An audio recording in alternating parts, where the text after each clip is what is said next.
Hello and welcome to Discrete Random Variables. It's quite early in the morning and I've kept Connor waiting, so let's try and get through this. All right, first question. Emma is playing a game with a biased five-sided spinner marked with the numbers 1, 2, 3, 4, and 5. When she spins the spinner, her score X is the number on which the spinner lands. The probability distribution table of X is shown in the table. All right, so you've got X is what does X represent? X is the number on which the spinner lands. So the spinner could land on 1, 2, 3, 4, or 5. And then, of course, the probability is at the bottom, right? Hence called the probability distribution table. So first question, what is the value of A? So that's quite easy. If you add all of these up, you should get to 1. So adding this and that and that and that and subtracting from 1 will give you A. So A, I think, is 0.17. That the probability that the score is at least 4. At least 4 means that it's 4 and 5, right? At least 4 means 4 and 5.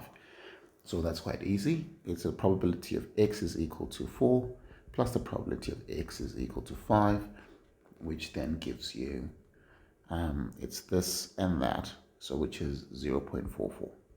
That's the answer, 0.44. Right.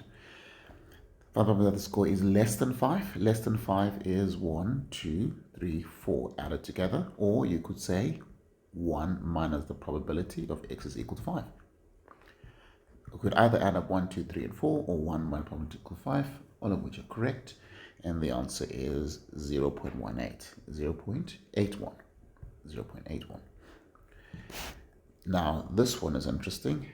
Greater than 2, but less than or equal to 4. So if I was to list these, greater than 2 is 3, plus X is equal to 4. And the answer is 0.42. The answer is 0.42.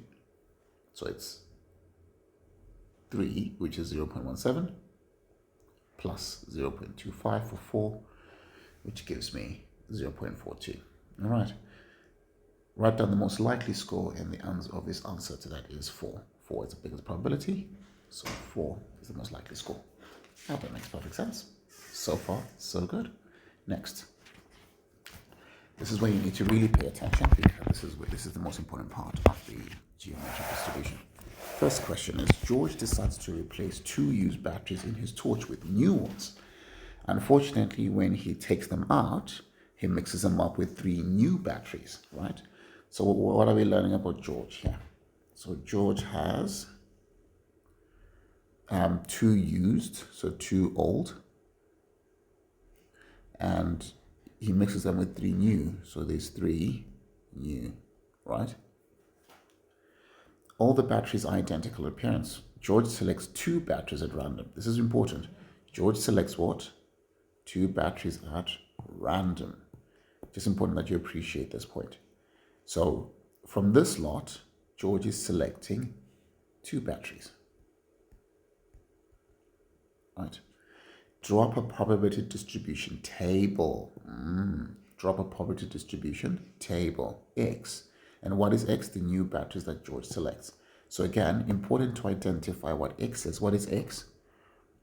Is the number of new batteries that he selects, right? So they want a probability distribution table, yeah? So at the top is X. And what is X? X is the number of new batteries that he selects out of these 2, right? So out of those 2, he could get 0 new, he could get 1 out of 2 new, or he could get 2 out of 2 new. Isn't that correct? And at the bottom, what do they want? They want the probability of X is equal to X. The probability comes at the bottom. Right, so let's assume, for example, that he selects 0 new, right? 0 new, which means that he's picked an old battery, then he's picked another old. Isn't that correct? Always define your circumstances before you start the question. So 0 new means he's got 2 old, 1 old and 1 old. So the probability of picking the first old is 2 out of 5. The probability of picking the second old, it then becomes, if I have 1 less old, it means I have 1 out of 4, right? Does it make sense? So 2 out of 5 multiplied by 1 out of 4 gives me 1 out of 10. Is that correct? That is correct. 1 out of 10. The next one, assuming he selects one new, right? Because what is X? It's the number of new batteries. So here we assumed he had 0 new, which meant 2 old. Now we're assuming he's got 1 new. Circumstances again. 1 new means he could have a new and an old, or he could have an old, then a new, isn't it? Do you notice I didn't need to do that here with this question, because those are basically repeats of each other, isn't it? Like old makes no difference if it's the other way around. But old new and new old, that's because we don't know which one to pick first, right? You could have picked a new one first and an old one, or you could pick an old one then a new one. So that's really important that you're very clear on that definition. So old, new, old, right? Those are the possibilities. So I could do this twice, but I don't like to repeat myself. So I'm just going to do it once and then use something else.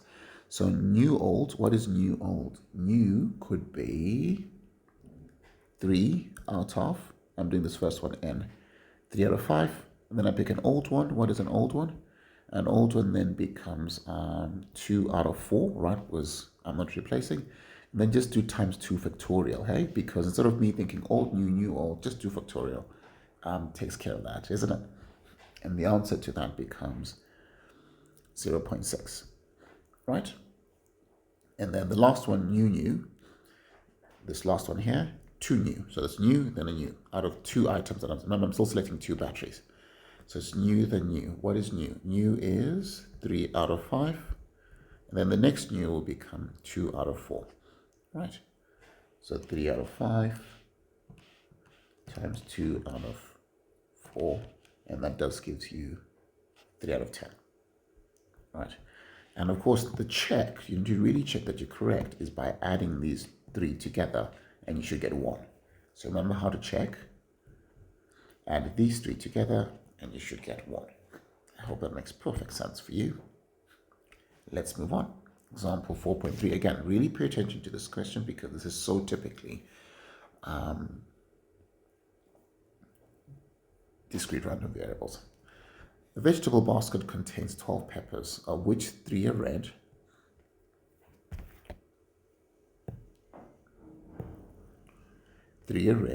4 are green, and 5 are yellow. 3 are red, 4 are green, and 5 are yellow.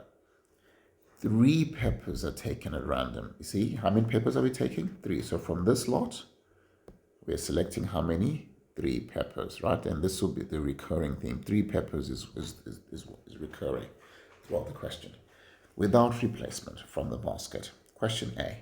Find the probability that 3 peppers are all different colors, right? Circumstances first. Circumstances. 3 peppers, different colors. That could be red, green, yellow, right?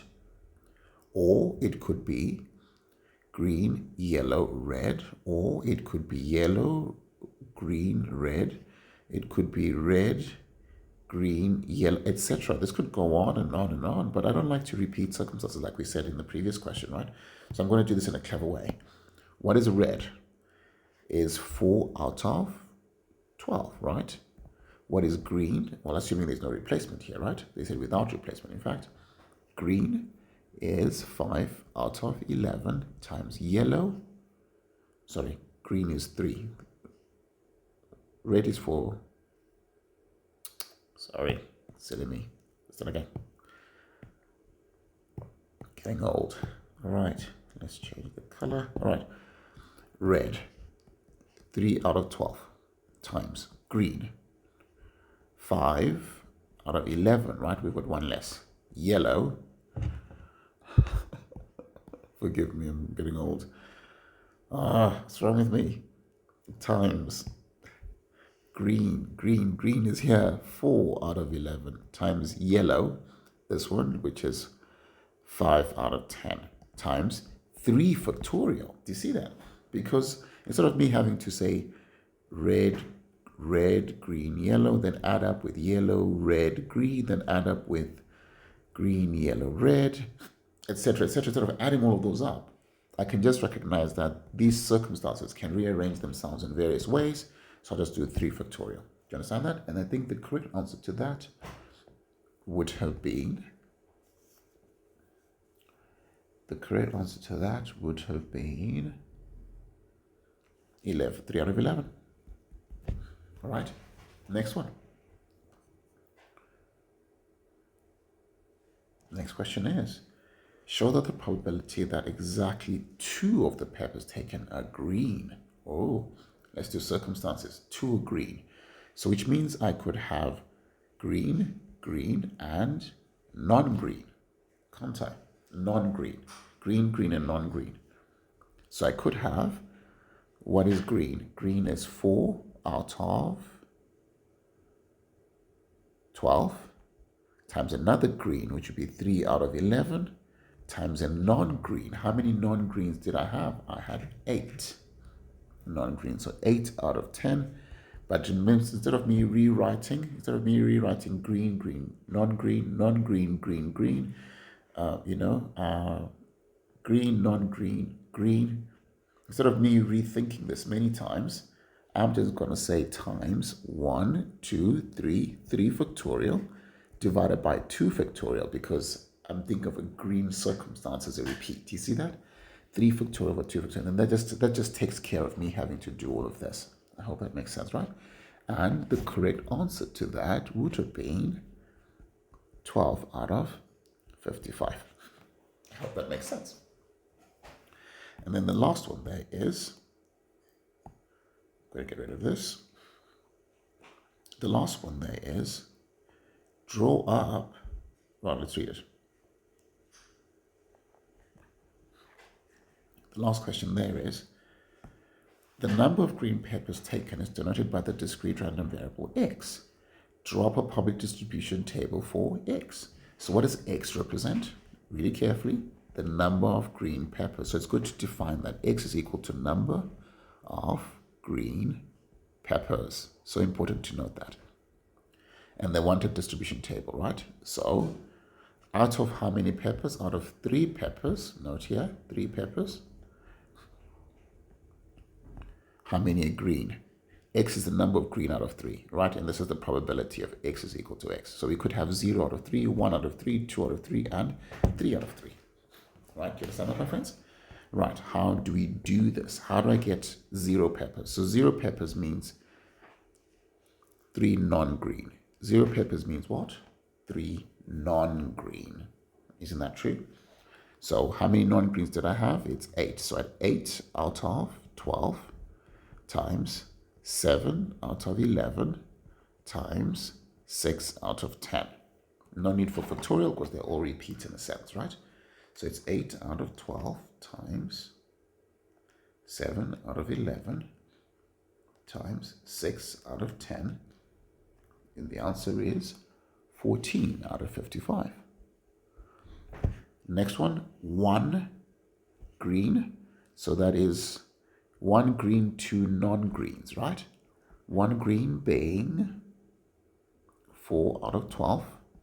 Non-green 8 out of 11 times 7 out of 10, right? Non-greens were 8. So we say 8 out of 11, 1 less. Then assuming you've taken 1 non-green, so you've got 7 out of 10 times what?